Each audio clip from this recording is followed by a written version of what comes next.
October 20th, 2024. This is the Gratitude Grapevine. It is a Sunday. The purpose of the Gratitude Grapevine is that I record something that I am grateful for on that day. Then you reply with your personal gratitude. I am grateful for stray dogs. I tended to a German Shepherd yesterday that I named Henry. I found him wandering around my property and he looked like he had been on the streets for a very long time. He was thin, gaunt, and full of bite marks.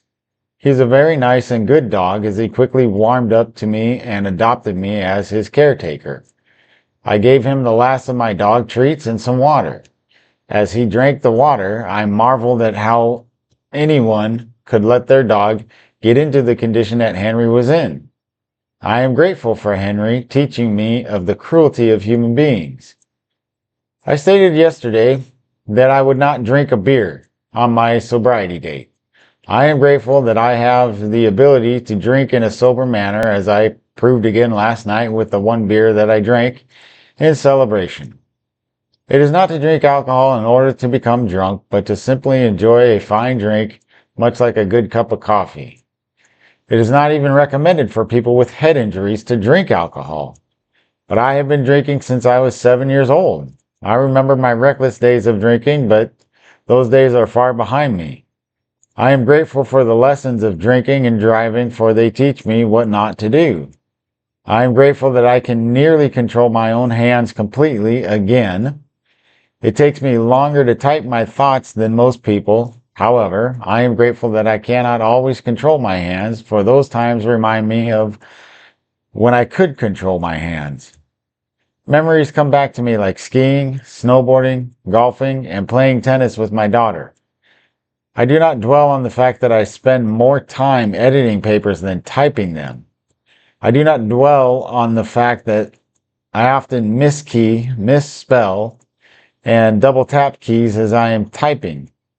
I've grown accustomed to this style of writing, and I am grateful for the discipline of editing.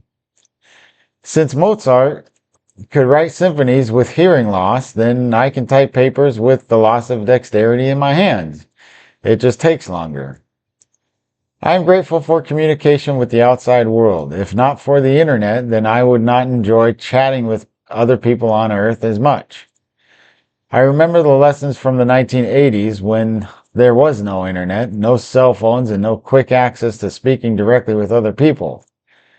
I did not share my thoughts back then, for I was only 5 years old in 1980, and I was still trying to define what thoughts were. I remember playing with neighborhood friends. I am grateful for the lessons of coordinating our efforts to play by word of mouth and telephones that plugged into the wall. I find the internet useless aside from a form of communication. Everything on the internet costs more money than most people have. My biography has been published for a few months with no sales to date despite my marketing strategy. I am grateful for the lesson that no one on earth is interested in the life of mine contained in that book. I am grateful for the lessons that the sequel will teach me, as my first book nearly killed me mentally and spiritually. My second book is an introspective on how cruel human beings are toward disabled people. I am grateful for the bias that exists in most of our American news networks, for it teaches me what not to vote for. I am grateful that certain political parties that start with a D spend millions of dollars on slush ads that try and change people's minds.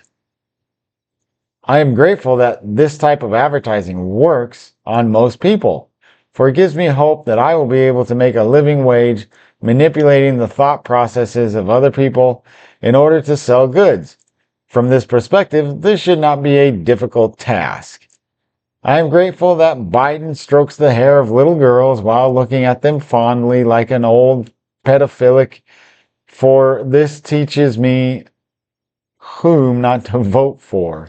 The entire Democrat Party must go away. Plato already described democracy as the end of a republic. I am grateful that the United States of America is coming to an end before our 300-year expiration date. I know that the Democrats are planning to shred the amendments to our Constitution, but I cannot wait to see what they will do to our flag.